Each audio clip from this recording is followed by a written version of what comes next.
Okay.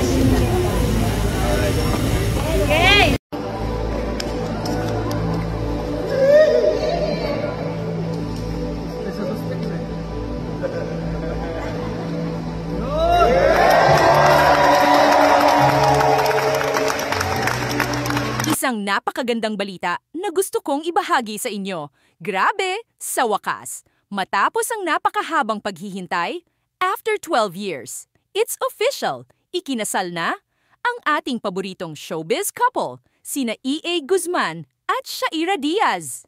Imagine 12 years. That's a very long time, guys. Ibang level na yan ng relationship. Napakaraming pinagdaanan ng dalawang ito. Mula sa pagiging magka-love team, magkasintahan, hanggang sa ngayon na mag-asawa na sila. Naku, sobrang sarap sa feeling na makita silang magkasama sa altar. Kitang-kita mo talaga sa mga mata nila ang pagmamahalan at ang ligaya.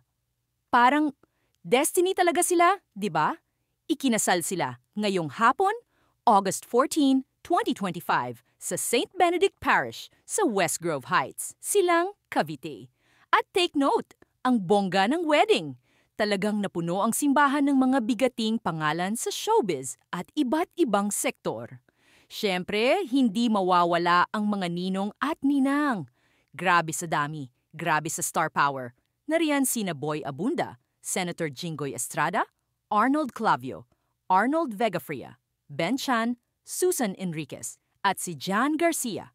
Pati na rin ang mga big bosses ng GMA Network Inc. ay present. Sina Annette Gozon Valdez, Joy Marcelo, Nessa Valdelon, at Cheryl Chingsay. Naku, hindi mo na kailangang mag-alala.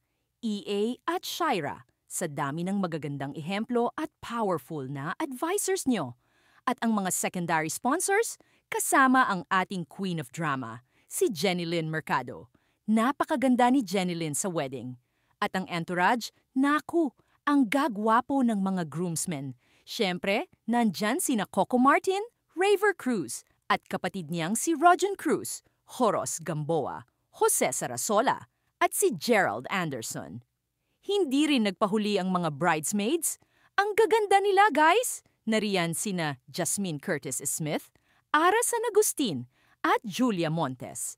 At take note, ang sweet ng mga kasamahan ni Shaira. Sa unang hirit, na sina Carlo Tingkungko at Anjo Pertiera na umaktong bridesmen niya. Ang galing, di ba? Parang pang-Hollywood ang peg. Ang ganda ng wedding, ang ganda ng love story nila, at ang ganda ng simula ng kanilang bagong kabanata. Napakasarap maging saksi sa ganitong pag-iibigan, di ba?